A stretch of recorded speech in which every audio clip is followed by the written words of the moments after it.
മണിച്ചിത്രത്താഴ് 1993 റിലീസായ ഒരു cinema.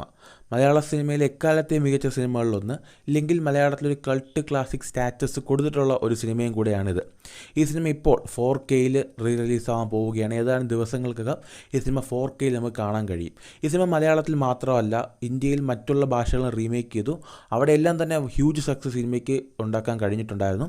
And റീമേക്കുകൾ മാത്രമല്ല, ഈ സിനിമയ്ക്ക് റീമേക്ക്, സീക്വല്, പ്രീക്വല്, എന്താ പറയുക, സ്പിൻ ഓഫ്, അങ്ങനെ ഒരുപാട് നിര തന്നെ പോയിട്ടുണ്ട്. അപ്പോൾ ഏതൊക്കെ തരത്തിലാണ് സിനിമ മാറിയെന്ന് നമുക്കൊന്ന് അറിയണ്ടേ. നമസ്കാരം, എൻ്റെ പേര് വിഷ്ണു. എൻ്റെ ചാനലിലേക്ക് ഏവർക്കും സ്വാഗതം.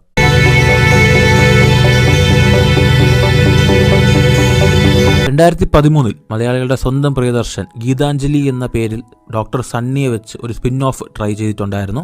ഈ സിനിമയിൽ നമ്മൾ സുരേഷ് ഗോപി ചെറിയൊരു ക്യാമിയോ അപ്പിയറൻസ് നടത്തിയിട്ടുണ്ടായിരുന്നു, നകുലിനായിട്ട്.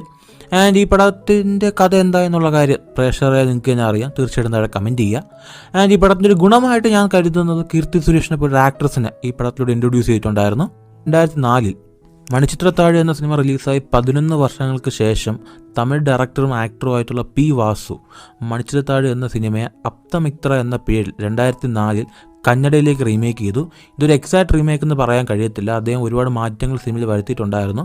നമ്മൾ മണിച്ചിത്രത്താഴ് എന്ന സിനിമയുടെ കോർ പ്ലോട്ടിനെ എടുത്തുകൊണ്ട് പോയി കന്നഡ ഓഡിയൻസിന് ഇഷ്ടപ്പെടുന്ന രീതിക്ക് പടം മാറ്റിയിട്ടുണ്ടാവും. മോഹൻലാലിൻ്റെ റോൾ അവിടെ ചെയ്ത് വിഷ്ണുവർദ്ധൻ എന്ന് പറയുന്ന അവിടുത്തെ സൂപ്പർ സ്റ്റാർ ആയിരുന്നു. ശോഭന റോൾ അന്ന് ചെയ്ത സൗന്ദര്യ എന്ന ആക്ട്രസുമായിരുന്നു.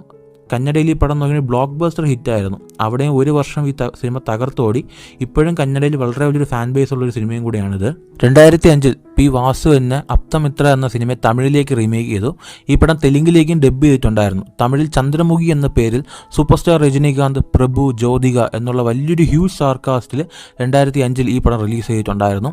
ചന്ദ്രമുഖി തമിഴ് സിനിമയിൽ നോക്കുകയാണെങ്കിൽ ഒന്നും ബ്ലോക്ക് ബസ്റ്റർ സിനിമകളിൽ ഒന്നാണ്. ഇതും ഒരു വർഷം ഓടിയ സിനിമ ഒന്നാണ്. വളരെ വലിയൊരു ബോക്സ് ഓഫീസ് കളക്ഷൻ നേടിയൊരു സിനിമയാണ്. രജനീകാന്ത്, സൂപ്പർ സ്റ്റാർ രജനീകാന്ത് ഒരു കംബാക്ക് സിനിമയായിരുന്നു. അതിന് മുമ്പ് അത് 4 വർഷത്തിന് ശേഷം അദ്ദേഹം തിരിച്ചു വന്ന് അഭിനയിച്ചൊരു സിനിമയായിരുന്നു. ഹ്യൂജ് സക്സസ് ആയിരുന്നു, ഹ്യൂജ് സക്സസ്. ഇന്നും തമിഴ്നാട്ടിലൊരു വളരെ വലിയൊരു ഫാൻ ബേസ് ഉള്ള ഒരു സിനിമ. 2005 തന്നെ മണിച്ചിത്രത്താഴിൻ്റെ എക്സാക്ട് റീമേക്ക് ആയിട്ട് ബംഗാളിയിൽ രാജ്മോഹൽ എന്നൊരു പടം റിലീസ് ചെയ്തിട്ടുണ്ടായിരുന്നു.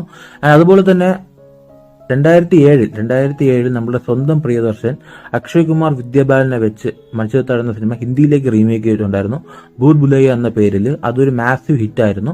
2022 ആ പടത്തിനൊരു സെക്കൻഡ് പാർട്ട് എടുത്തുകൊണ്ട് വന്നിട്ടുണ്ടായിരുന്നു. അത് സംവിധാനം ചെയ്ത് ആനിഷ് ബമാസ് എന്നൊരു ഡയറക്ടറായിരുന്നു. ആൻഡ് ഭൂത് ബുലയ്യ 2 നോക്കുകയാണെങ്കിൽ ഒരു എക്സ്ട്രോണറി ഹിറ്റ് തന്നെയായിരുന്നു ഹിന്ദി സിനിമയെ കൊടുത്തിരുന്നത്.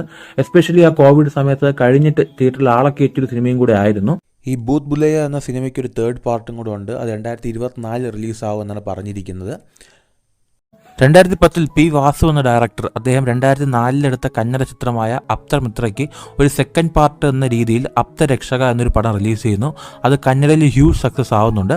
അതിനുശേഷം അദ്ദേഹം ചന്ദ്രമുഖിക്ക് ഒരു സെക്കൻഡ് പാർട്ട് എടുക്കാൻ 2010 തന്നെ ശ്രമിച്ചു. കുറേ റൂമേഴ്സ് വരുന്നുണ്ട്. ഒന്ന്, രജനീകാന്തിന് ഈ കഥ ഇഷ്ടപ്പെടാത്തതുകൊണ്ട് ചെയ്തില്ല എന്നും, രണ്ടാമത് അദ്ദേഹം എന്തിനും സിനിമയുടെ ഷൂട്ടിംഗ് തിരക്കിലായതുകൊണ്ട് ചെയ്തില്ല എന്ന് പറയുന്നുണ്ട്. പക്ഷേ എങ്കിലും നമ്മളെ പി വാസു തളർന്നില്ല. അദ്ദേഹം ഈ പടം കന്നഡയിലേക്ക് റീമേക്ക് ചെയ്തു. പക്ഷേ ആക്ച്വലി കന്നഡയിൽ ചന്ദ്രമുഖി എന്നൊരു പടം ഇറങ്ങിയിട്ടില്ല. സോ അദ്ദേഹം തമിഴ് റിലീസായ ചന്ദ്രമുഖിക്ക് തെലുങ്കിൽ സെക്കൻഡ് പാർട്ട് എടുത്തു. തെലുങ്കിൽ വെങ്കടേഷ് ആയിരുന്നു മെയിൻ കഥാപാത്രത്തിനെ അവതരിപ്പിച്ചിരുന്നത്. അതിൽ അദ്ദേഹം രജനീകാന്തിൻ്റെ ശിഷ്യനായിട്ടായിരിക്കും വരുന്നത്. ചന്ദ്രമുഖി എന്ന സിനിമയിൽ രജനീകാന്ത് അവതരിപ്പിച്ച കഥാപാത്രം ശിഷ്യനായിട്ട് അദ്ദേഹം വന്നിട്ടുണ്ടാവുക. ഈ പടത്തിനെ റോസ്റ്റ് ചെയ്യണമെന്ന് എനിക്ക് അതിയായ ആഗ്രഹമുണ്ട്. പക്ഷേ രണ്ടാമതിരുന്ന് കാണാനുള്ള ത്രാണി ഇല്ലാത്തത് കൊണ്ട് ഞാൻ ചെയ്യുന്നില്ല. നിങ്ങൾ സപ്പോർട്ട് ചെയ്യുകയാണെങ്കിൽ ഞാൻ കഷ്ടപ്പെട്ടിരുന്ന് കണ്ടിട്ട് നിങ്ങൾക്ക് റോസ്റ്റ് ചെയ്യുക പടത്തിനെ. 2023 പി വാസു ലോറൻസ് കൂട്ടുകെട്ടിൽ ചന്ദ്രമുഖി എന്ന സിനിമയ്ക്ക് ഒരു സെക്കൻഡ് പാർട്ട് എടുത്തുകൊണ്ട് വന്നിട്ടുണ്ടായിരുന്നു. അതിനെന്തിനാണ് സെക്കൻഡ് പാർട്ട് എടുത്തതെന്ന് അവർക്കും അറിയില്ല, കണ്ട പ്രേക്ഷകർക്കും അറിയത്തില്ല. സോ ആ പടത്തിന് ശേഷം ലോറൻസിന് എന്ത് പറ്റി, പി വാസുവിന് എന്ത് പറ്റിയുള്ള കാര്യം പ്രേക്ഷകർ നിങ്ങൾക്ക് തന്നെ അറിയാവുന്ന കാര്യം തന്നെയായിരിക്കും. ഇതിൽ നിങ്ങൾക്ക് ഏറ്റവും ഇഷ്ടപ്പെട്ട സിനിമ മണിച്ചിത്രത്തിൻ്റെ വേർഷൻ ഏതാണെന്ന് തീർച്ചയായിട്ടും താഴെ കമൻറ്റ് ചെയ്യാൻ. നിങ്ങൾക്ക് ഒറിജിനൽ വേർഷനാണോ ഇഷ്ടം, ഇല്ലെങ്കിൽ നിങ്ങൾ ഈ റീമേക്ക് സിനിമകളെല്ലാം തന്നെ കണ്ടിട്ടുണ്ടോ, ഇല്ലെങ്കിൽ മലയാളത്തിനെക്കാട്ടിലും ഇല്ലെങ്കിൽ ഒറിജിനലിനെക്കാട്ടിലും എനിക്ക് റീമേക്ക് സിനിമയാണ് ഇഷ്ടപ്പെട്ടത് എന്ന് പറയുന്നവർ തീർച്ചയായിട്ടും താഴെ കമൻറ്റ് ചെയ്യുക. മറ്റൊരു ദിവസം മറ്റൊരു വീട്ടിൽ കാണാം. അതുവരെയും ബൈ.